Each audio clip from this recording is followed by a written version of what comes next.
One, two, three.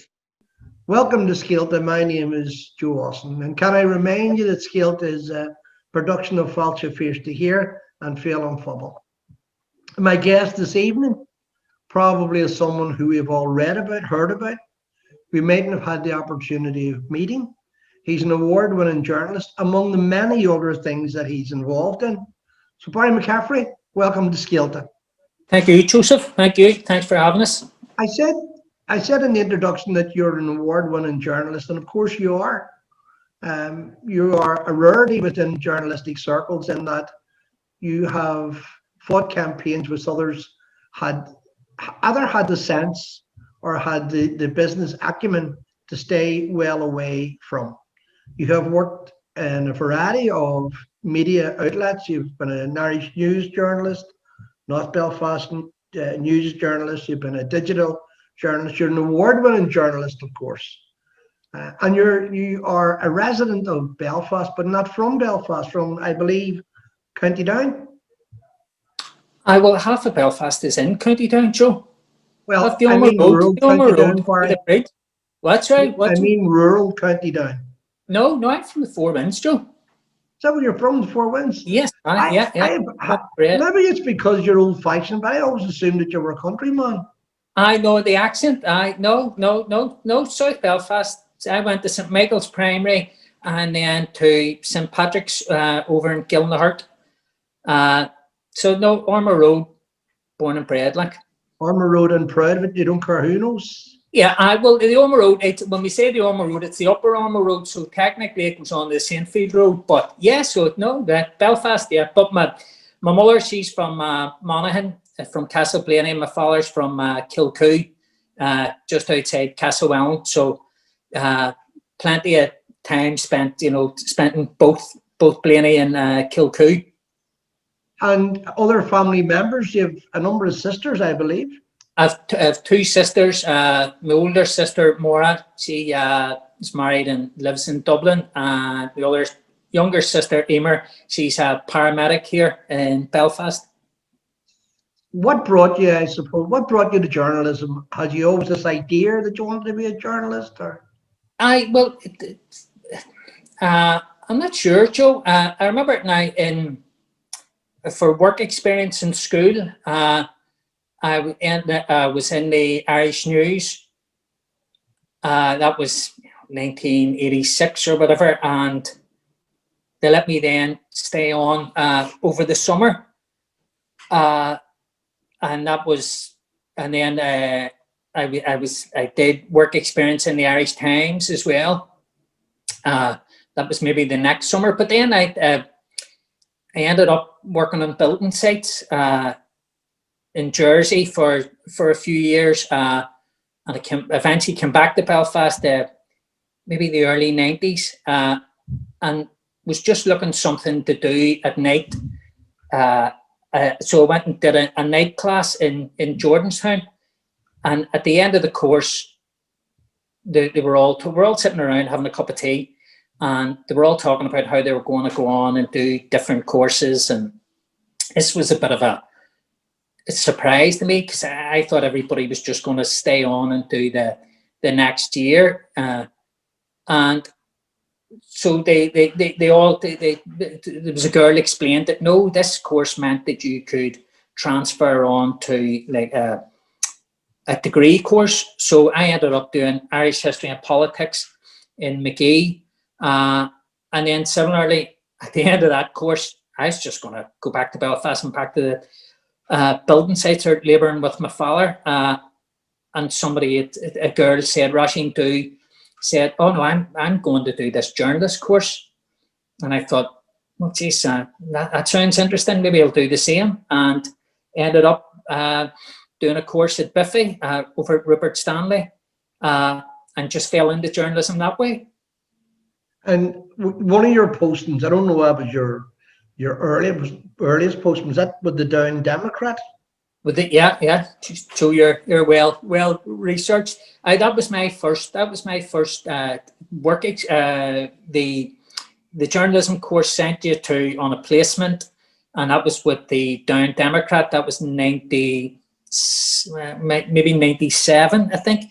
And it was with an old Irish news editor, Terry McLaughlin.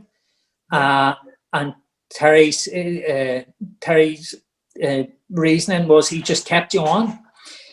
So I ended up working with the Down Democrat for maybe 2.5 years before I went to the North Belfast News was starting in March 98, and I moved to there. But yeah, no, the Down Democrat was it was a great grounding place. It was a great learning place. Now, the photographer Niall Carson was there. Liz Traynor, Stephen McCaffrey, Michael O'Toole, Maurice Fitzmaurice from the Daily Mirror, Stephen Breen from the Sunday Life. Literally dozens of people started off in the Down Democrat. It was a great training ground, and it also, you know, got you into South Down. And it was the time when we were still using floppy disks, and we were using the gum and the razor blade and the Stanley knife. We would cut. You would write your story, you type it in on a computer, you would take the floppy disk, you would bring it upstairs, a guy would print the text out, you would then run the text through this gum machine, you would then cut it into columns and put it on a board. And it was, you know, kids now wouldn't see, you know, what this was. It was before technology, and we thought it was the cutting edge, you know, but no, so the scalpel and the ruler and the gumming machine, that all went, you know, soon after. Can you remember the first article that appeared with your byline, your name on it? No, to be honest, in the Down Democrat, I can't remember that we must have had bylines. We must have put bylines on at that stage. Probably my first byline would have been in the Irish News. You know, when I was 15 or 16, the news editor was Noel Russell then, and at that stage it was typewriters. We had everything was on a typewriter, and you brought your copy to the copywriter. And so probably as a schoolboy, my first article would have been in the Irish News, you know. It must have been a fairly, given the period, the unrest, the conflict that was at its height, and given North Belfast and all those kinds of things. And I want to talk to you about the Pat Finucane story. I know you covered it, but that initial kind of a young lad in there, nearly on a nightly basis, you were getting reports to the newsroom or wherever that there had been a shooting, there had been a bomb, and there had been an attack.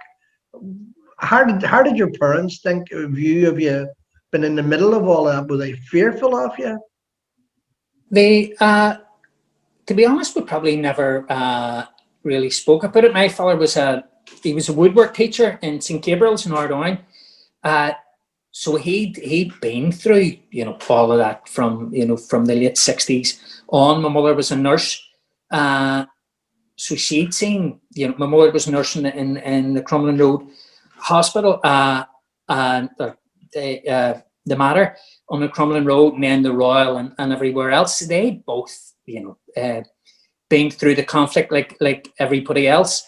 It was never, probably never talked about it. You know, I wouldn't have been one to actually come home and to talk about stories at all. Once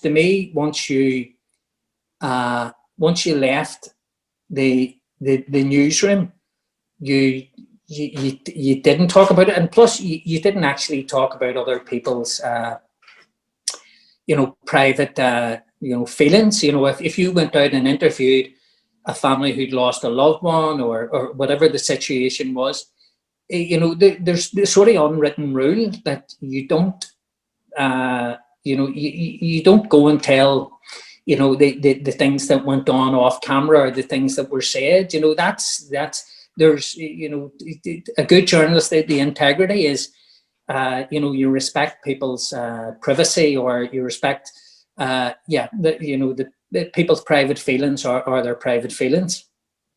You mentioned that your father being a teacher in North Belfast, and by all accounts, he was an excellent teacher. Well, What's that? I'm not so sure. I'm like, he wouldn't think so himself, but yeah, no, he loved St. Gabriel's, Well, I have to and he loved say, Ireland. teaching, a lot of the skills in teaching are about communication and listening and all of that. And former people speak of him very highly. So I would be a wee bit surprised to learn that he was anything but a very good teacher. Was there any pressure on you to become a teacher? Was it considered to be what you do? No, my father didn't. Well, he never told us what to do. You know, my teenage or years with my father, I spent most of my time labouring with my father. So in the evenings, after school or on the weekends or in the school holidays, we were always out gutting houses, you know, and putting the what they cut the shutters up on, you know, for housing executive for houses that were being attacked or whatever. So my sort of youth or childhood would have been labouring to him. So it wasn't that sort of it wasn't that sort of relationship where, you know, you were given advice or whatever, but probably my mother would have been more influential on that, you know, aspect of your of growing up. And as you go along, you're quite a keen GAA player, I'm told. I don't know if it was that good. I played for Carryduff. When we're you know, the underage things, and that was great because you got to see proper footballers like the Blaney's and the Masons and Logan Island, and you know, there was that South Down at the time had good footballers, and my mother's two of my mother's brothers played for Monaghan. My uncle Barney and my uncle Vincent, they played for Monaghan. I remember my uncle Barney, especially, you know, had a good sort of inter-county career. So yeah, no football, but I never got anywhere in football. But no, I enjoyed football. Well, I have to say, football's loss was journalism's gain. So we're all thankful for that. You have a renowned love of traditional Irish music. Where does it? Did you just pick it up, or where does it come from? Do you know, yeah, I can remember we were hitching through Donegal, myself, Tate McConnell, and Michael Kearney when we were kids in the middle of the night. Must have been up about maybe Falcara or Annagry or whatever, and we did lots of hitching in those days. Probably kids don't do it now, but I would have hitched around the country. And anyway, it's about 10 o'clock at night. It must be a summer's evening. It's getting dark, and we get a lift off on this old fish. This guy was in a van. This old guy was selling fish or whatever, and he had radio and a Gaeltacht on or whatever it was. But and there was this concertina music. There was this trad. I probably think now it was probably a concertina player from Clare, Noel Hill, and it was that was the first time I'd really heard proper traditional music. You know, it wasn't the Clancy's or, you know, whoever else. This was proper music, and I always remember. I think that's where my love of music, I can literally put it to just hearing those tunes in that van that night. And I've loved Noel Hill's concertina playing ever since. I love music, but you know, yeah, it's just music's it's a way of just easing the pressure or whatever.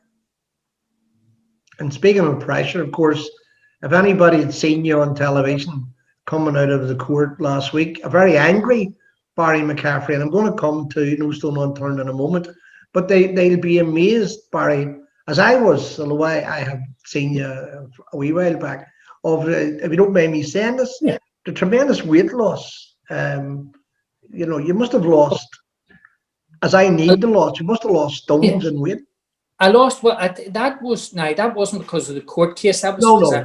course. I had a triple heart bypass. So, and one of the cardio nurses said before the operation, they'd said, "Here, listen, you need to lose weight." I think I was probably, well, I know I was 18 stone 7 or something like that when I first went, because this nurse said, "Why don't you go to Slimming World?" And wait, so I remember when the weighed in, it was certainly over 18 stone. And Slimming World just sort of changed my life, because they told you what you could eat and what you couldn't eat, and the weight just fell off. So I needed to lose 3 stone for this heart surgery, as bypass, and then it just kept on, with it, not deliberately trying to lose weight, but just kept on with you couldn't even call it a diet. It's just proper eating. So I ended up, and I'm 10 stone dead or something, like that. I'm around the top of 9 stone, the bottom of 10 stone or whatever. So I probably lost about 8.5 stone or something like that. Anyway. Well, it obviously works because you got married earlier this year. Yeah. Now she's a good cook. I've probably lost more weight because of Veronica's French. So we have this. It's all this chef Ottolenghi, and we eat very healthily. It's beautiful food. She's an amazing cook. So that helps. It certainly changed my life. Having the heart surgery was the best thing sort of could ever happen to me, and on that sort of thing. Your health must have been, and I know it's turned for the better, but it must have been pretty bad if you had a triple bypass. Yeah. Oh, yeah. It was. I think it was a bad diet, but it was the stress of the job as well. I was smoking. Everything I could have been doing wrong, I was probably doing wrong. Bad diet, smoking, stress. I was probably, now looking back on it, on my way to an early grave. And you don't realize it at the time. And then just this was a wake up call.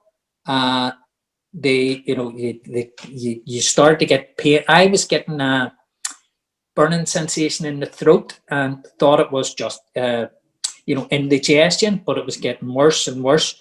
Myself and Ray Giffen from the Dunkern would be out walking with the dogs, and if you walked up a hill or you exerted yourself at all, you were getting this burning sensation. And I was up staying with a friend, with Pete McConnell in Donegal, and it just got so bad that I said to him, "Here, listen, I need to go to a chemist to get milk and magnesia or something." We went to the chemist, and the chemist realized straight away. He said, "No, you need to go to a doctor, because this isn't indigestion." And the doctor, he was South African, Justice Brewer in Carndona, and he straight away, he said, "No, we need to get you into a hospital, or get you some kind of treatment." And so they brought me to Altmckelvin, or I went to Altmckelvin, and they said, "You can either have stents, you've blocked arteries, you can either have stents or a triple bypass." And I said to the consultant or whatever, "Well, what would you have?" And he said, "Oh, I'd have a triple bypass."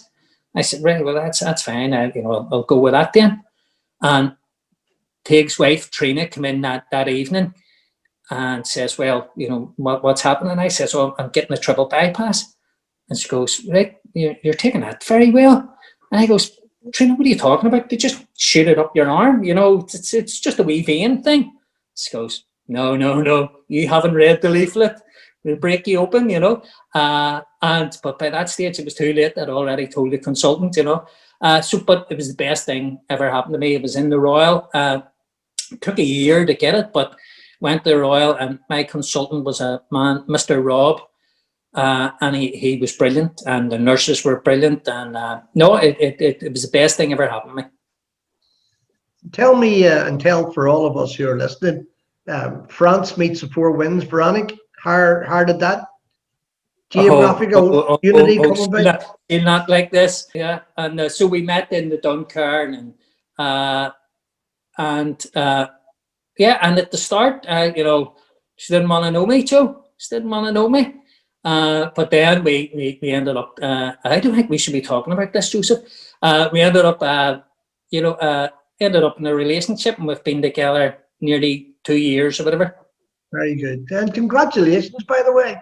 I actually didn't think anybody would take you, but sure, there you go. We can all get it. You mentioned. I want to go back to your journalism, but before I do, you mentioned your love of walking and your love of dogs in particular.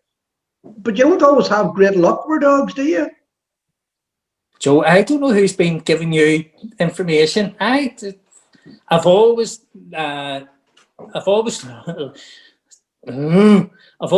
dogs from the start. So when we were young, my mother and my father wouldn't let us have a dog, because dogs were like a luxury, I'd say.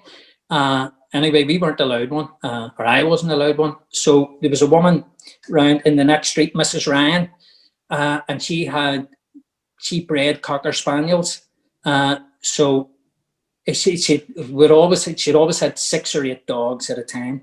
So in the mornings, I would get up and go and walk the dogs and feed the dogs, and then when you come home from school, would have walked the dogs again, and we would have bred them and all sorts.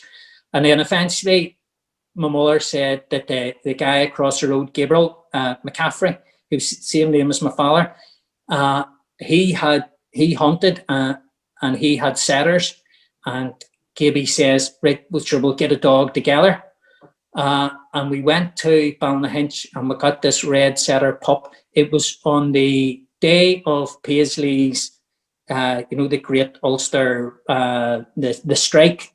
What was that? Was about 86, 87? Travel UC strike, No, this was 86, 87. Oh, yes, the second strike, yes. Yeah. So this dog was called Portadown or Port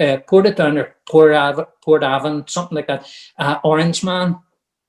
And so we called him Oshing, but the woman who bred him called him something else completely. So we had setters to start with. The first setter I had was called Oshing, and he went everywhere with me. And then with Kuhn, it was another setter. And then I went on the Springers, and I've been on Springers ever since. So I love dogs. Love dogs. Do you find them constant companions? People say the dogs are anti-stress. A dog it's a love relationship that's undemanding, and it's there, and it's always there. So do you find that with the dogs that you've had, that they're a way of taking you from work? Oh yeah. Oh yeah, because a dog a dog loves routine. So you can't lie in bed in the morning, because the dog needs walked, Now, we don't have dogs in the house. We've never had dogs. The dogs always stay out in a run or a pen or whatever. And so the dog needs fed in the morning, needs walked. Same again in the evenings. Yeah, if we go up Black Mountain or Divis or out to Shaw's Bridge or into the Mourns or wherever, but a dog needs looked after. Now, Veronica has more of a relationship with it, so that they have a Springer at the minute, Luca, and she'll hug it and kiss it and all this stuff. But I'm not much into hugging and kissing the dog. I'd rather see the dog in the field or in the river, doing what it's supposed to do. But yeah, no, it's you're right. It's a de-stressor. Well, it's unconditional love, and I suppose every human being, every living thing should be entitled to that. So, yeah. And I know you have another keen passion, which nearly actually cost you your life. You're a bit of a maritime, you're a bit of a sailor. Joe, I'm worried where you're getting all this information. Yeah, I've sunk a few boats. I heard sunk a few boats, yeah. Yeah, they. I was. Yes, well, I think that what you're referring to was I was on the. I was luckily enough with the Irish News allowed me to go with the tall ships. They were sailing from Vigo, which is on the Portuguese-Spanish border, to Tenerife. It was on this. Now, most of the tall ships, or the majority of them, they're all big, massive things, you know, the size of the Titanic. And they put me on this one called the Jolly Breeze. It was older than the Titanic. It was built the year before the Titanic. It was about the size of a half decent sized room. And I thought, so it only slept 12. And I thought, we'd sit and watch the captain and the crew do whatever they were going to do. So the first night, 10 o'clock at night, we're all sitting, the 12 of us are sitting up on deck.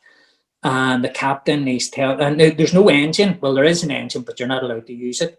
It's all sails. And the captain's telling us, what to do and all this stuff. And I'm saying to the guy beside me, why is he telling us this? What's it got to do with us? That's their job.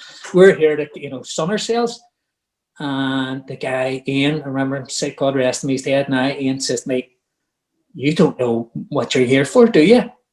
And I said, no, Ian. And he says, we're doing all the sailing. And so what you did was you were on a 4-hour, shift or rota. So you got 4 hours. You would throughout the day, the three teams would change over, and for I think it was 10 days. We just, we were sailing. It was a race. But the boat was at a 45-degree angle, so the water was, the sea was coming over the bow or whatever the whole time, and we got blown about. We never saw land for 10 days. So I said to the captain, I said, what happens if somebody has an injury? He says, yeah, well, in the last one, yeah, a girl, got blown against the side or whatever. Says, and it took us 3 days to get into dry land. Says she broke her shoulder. I said, well, what did you do? Did they send a helicopter out or something? He goes, no. He says, we just had to pump her full of morphine for the whole time, But no, listen, it was amazing because you got to see, magnificent sunsets, and you got to see, shooting stars, and whales would come up alongside, the boat. Dolphins were just racing alongside the boat the whole time, and it was just a different. It was a different world that people don't get lucky to see. I would advise anybody, if they get the chance to do proper sailing, to go and do it, because it's amazing. And it did lead you to have an experience here where a boat actually sank beneath you when you were on holiday, is it? So I'll have to be very careful. There could be insurance issues here. With the Andersonstown News, we used to have a jolly boys outing. We would go fishing or sailing, or they would go fishing, and I would sit and read my book.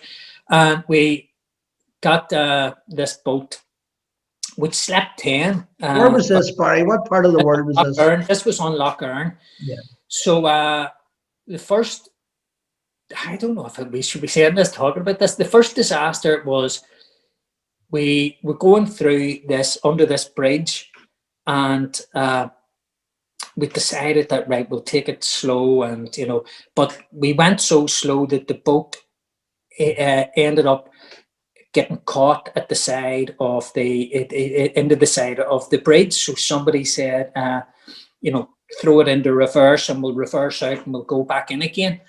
But whoever was on the controls, instead of hitting reverse, must have hit forward, and the whole top of the boat just disintegrated into. I've never seen anything as amazing. The whole top of the boat just disappeared down the side into the river or into the sea. And we phoned the the guy who owned the boats, and he'd said, is there any point in sending a diver down?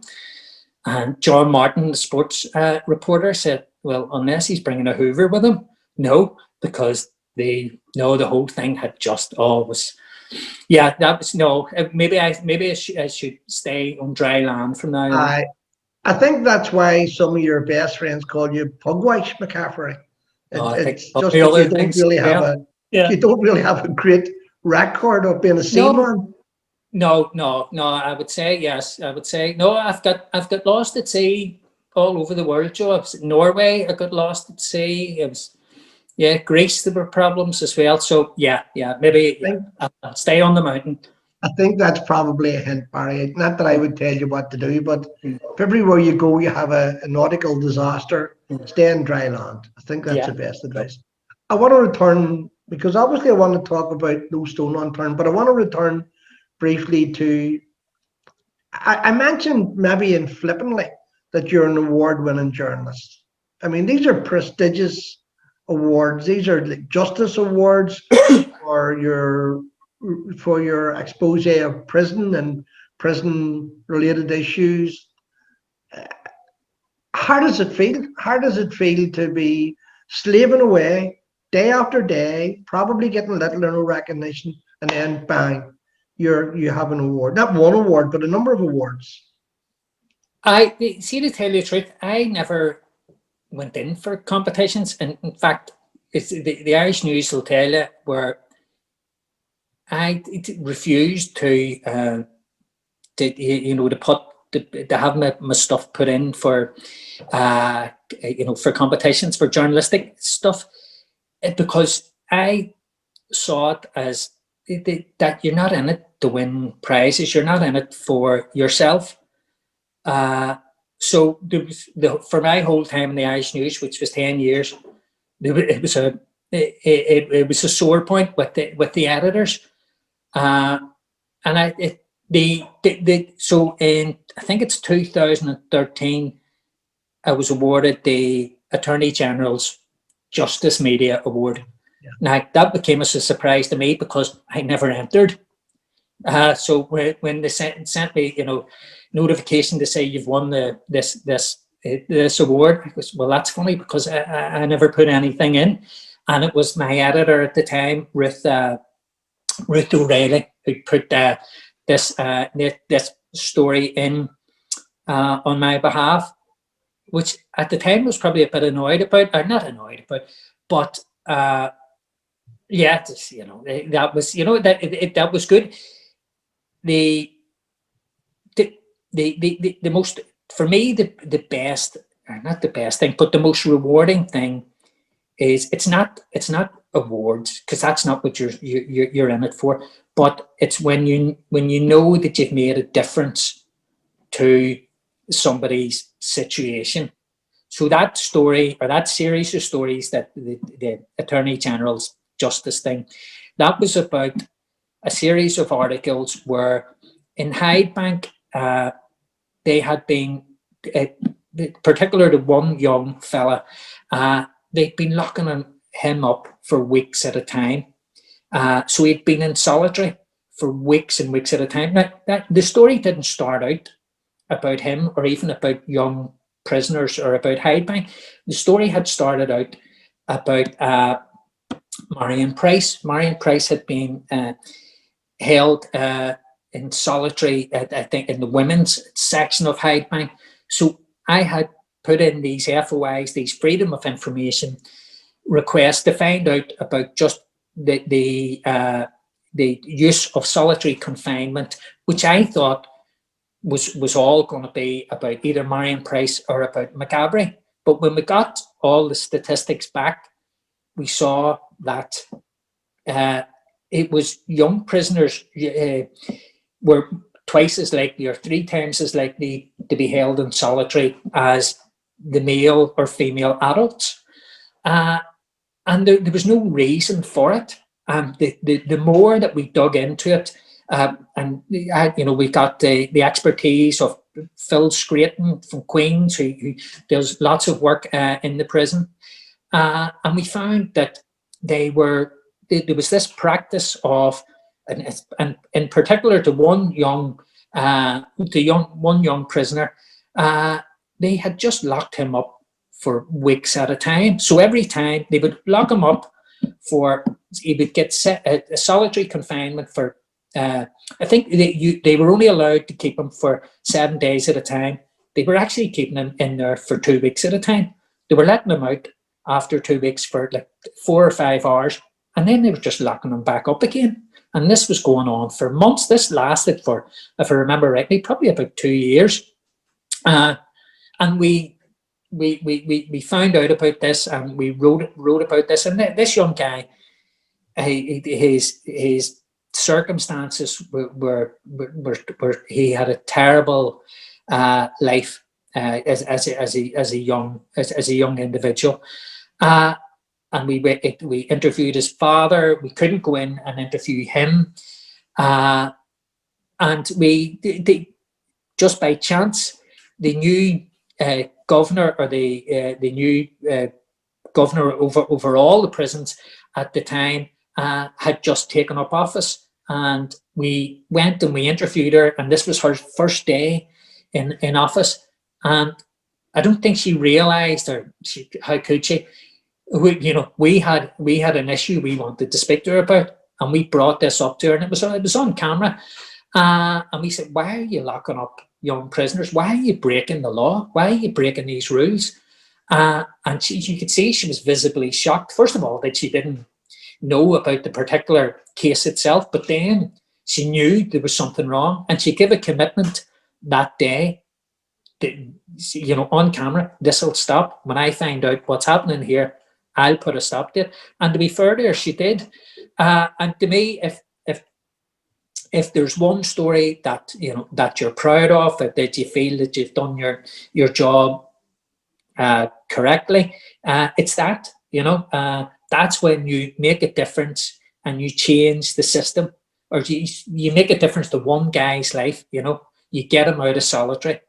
And that's to me, that's what proper journalism is about. Where you're fighting the injustice, or you're exposing something that's wrong.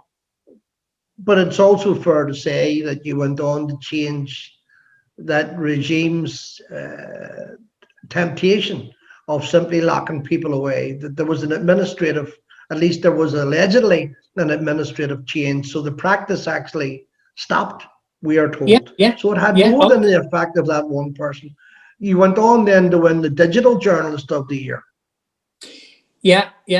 I'm not sure I applied for that either.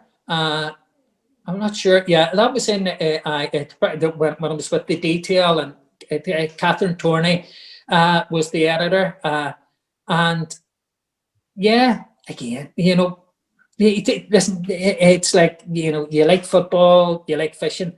Some people like competitions, and that's great, and that's fine. To me, that's not what it's about, and it's great. It's good for the ego and everything else. But if you're in journalism, to win prizes, Bruce Forsyth does, the Price is Right. Go and do something else, because that's not what journalism's supposed to be about, which, here, listen, I have a big as ego as anybody else. Great, everybody loves getting patted on the back, but that's not what your job's about, Logan Island and the surrounding issues, and Trevor Burney and your relationship, how did that come about? Well, so I've been writing about, well, I see when I was working in the Down Democrat in the late 90s, Logan Island was only 6 miles away, but I never wrote about Logan Island in the Down Democrat, because the families didn't speak. The families just wanted their own privacy, so the first time I wrote about Logan Island was when I think it was Niall Murphy. I'd be pretty sure it was Niall Murphy came to me and said the families want to speak. This was around 2005, I think. So this is 11 years after? And I said, no, the families, they don't speak. And he said, no, they do. They want to speak now. They've realised that the injustice that's happened, and that they trusted the police. The police told them they would do their job and they would catch the killers. And for 10 years they believed this, and then they realised that the wool was getting pulled over their eyes. So the first interview was with Claire and Emma Rogan. Emma might have been 16 or 18 at the time. And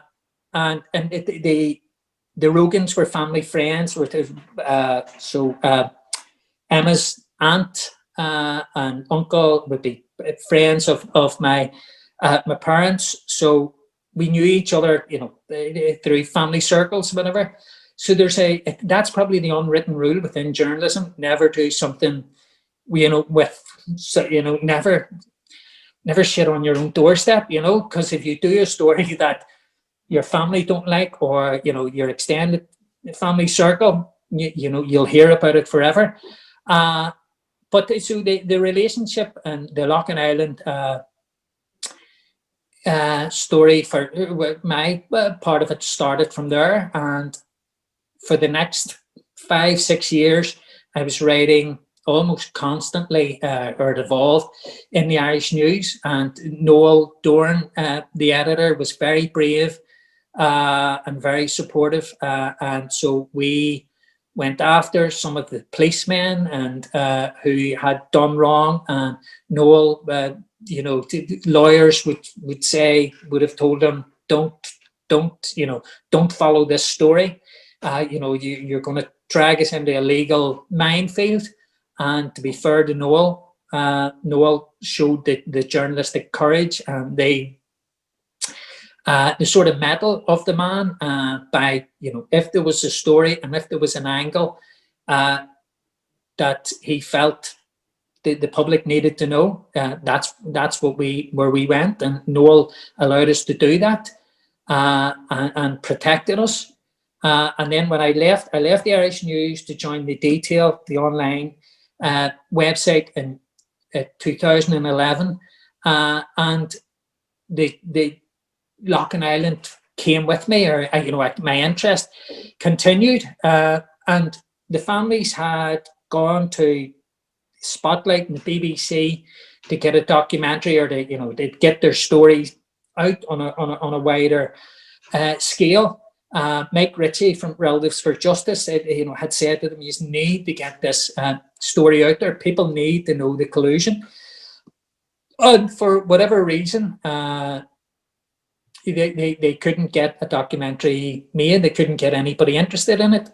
Or I think at the time, the major news channels just didn't want to know. They didn't want to know about this issue of collusion with for anybody. And so I had been met with Niall and the family solicitor, and I said, why don't you speak to Trevor? Trevor makes the documentaries. That's Trevor Burney, and if he might make you a documentary, but he'll listen and he'll be honest with you. And we sat down with Trevor, and Trevor said, tell me the story, and we'll see where we can go with it. And I'm sure Trevor will tell himself, where I'm sure he gets 100 pitches, 100 stories comes to him every week or whatever. But to be fair to him, he saw what this was, because Logan Island, or the documentary that was eventually made, it wasn't just about Logan Island. It was about Enniskillen. It was about Omagh. It was about McGurk's Bar. It was about John Graham's Bookmakers. It was about families being let down by the state. It was about families and victims being lied to. And Logan Island was a way of telling that story. And Trevor's, listen, it was much, to me, the bravery of Trevor Burney, or the standing of the man. Trevor's father was a policeman. Trevor was a Protestant. Trevor, comes from a unionist background. So he was under, as the years went on, the pressure and the subtle intimidation that was leveled against him by lots of different powerful people. He should have walked away from it 100 times, but he didn't. Well, can I just say that hopefully I will have Trevor as a guest at some stage, but both of you deserve credit, not only for the journalistic integrity that you showed, but also this was quite a dangerous enterprise. If you were half right about the collusion and about those who had carried out these horrific killings, you were in laneways taking film footage of their businesses, of their homes. The danger, of course, was that they saw you and all of that. So we owe a debt of gratitude to both of you. Did you? I can just say that if anybody still hasn't seen No Stone Unturned, make a point of seeing it. Make a point. And again, it's not just about Logan Island, it's about the whole structure and infrastructure of collusion. Did you ever at any stage, when the film was completed and it was doing the rounds, if ever used, should have won an award, and it's not too late yet, it was for No Stone Unturned. But let me say, did you ever at any stage imagine that you would be under such sustained attack from the PSNI because of it? Was that ever a feature? Yeah, to be honest, yeah. There was, I remember before the film came out, I went to my mother and said, listen, there's this film and it's going to cause ructions, and there'll be there's two likelihoods, or there's two scenarios. So I might have to go to Donegal for a while, might have to go on the bounce or whatever, because either, I'll get killed, or, the cops will come for us. And my mother just looked at me and she said, but who's going to feed the dogs? And I thought she'd misheard me, or she, I said, no, yeah, I don't think you understand. I could get killed here, or I might have to, and go and live in Donegal. And she just looked at me again and said, but you're not taking the dogs with you, are you? And at that stage, I just thought, right, okay, I'll have to just leave this. Yeah, but no, I knew, I suspected that the PSNI wouldn't be happy. I knew they wouldn't be happy, but I suspected that we could be in trouble, if you want to call it that. So I went to, very early on, I went to John Finucane and said, John, where this film's coming out, it's going to cause problems for the PSNI, and they will, in all likelihood, they will look to try and find our sources, or try and seize our material. What should I do, or what's the scenario? And John went through it all, and I said, John, will we get arrested? And John said, no, they don't arrest journalists. No, we'll get we'll get a phone call, and you'll go and you'll give you'll go, I'll take you to Musgrave Street, and you'll be interviewed under caution or whatever, but no, they don't arrest journalists these days. And that was okay. I went home, and was quite relieved about that, but it didn't turn out that way. But so I suspected that somewhere along the line we would get punished,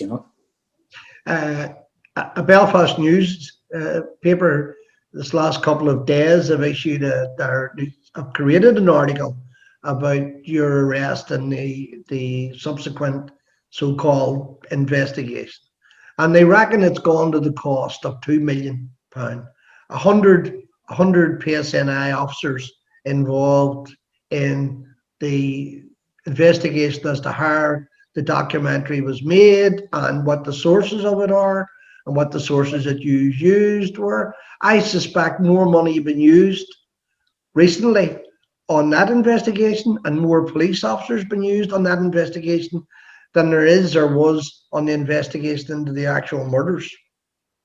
Oh, I would have no doubt, no doubt. I think if it's the same article, I think they seem to say, well, I read the headline on Monday. It was 3 million that they think has gone on legal fees, and certainly, from the research that we did on the Logan Island police investigation at the time, it finished within months.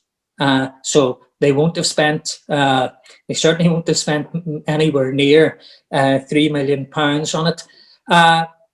Yeah, listen, and you know this whole thing.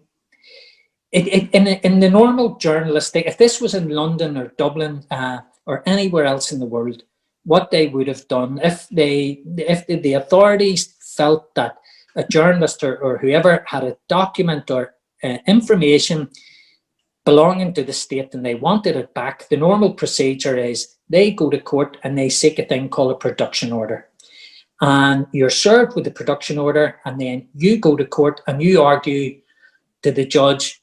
You know, they argue, we want it back, we want this material back. And the journalist argues, well, this is in the public interest for the public to know. And, you know, and it's argued out in the court, and it's public. And that's what would have happened in London or Dublin. But somebody here, well, we now know through our court case, we know exactly what happened. The PSNI went to court to seek the arrest warrants and the search warrants. And the judge said to them, why don't you why are you looking to arrest them or raid their houses? Why don't you do you not just want the production order? And the policeman said, oh, no, Your Honour, we can't trust these guys.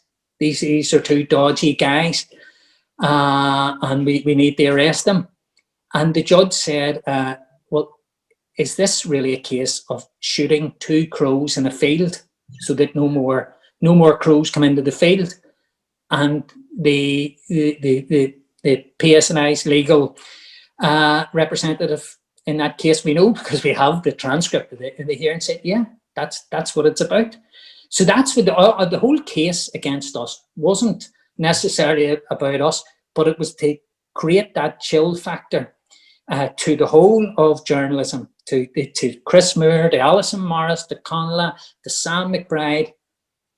If you piss off the PSNI, you're going to get a knock on the door, and that, you know, and that's what happened to us. But thankfully, through the court case, we were able to prove that that's what this was really about. And the Lord Chief Justice, Sir Declan Morgan, he saw what it was about. You know, a blind man on a horse could see what this was about. We've been speaking for nearly an hour. We're just about running out of time. But can I thank you on behalf of all of those who followed the case and watched the film and knows the families or have read about the families and all. Can I thank you and Trevor for a public service that was done?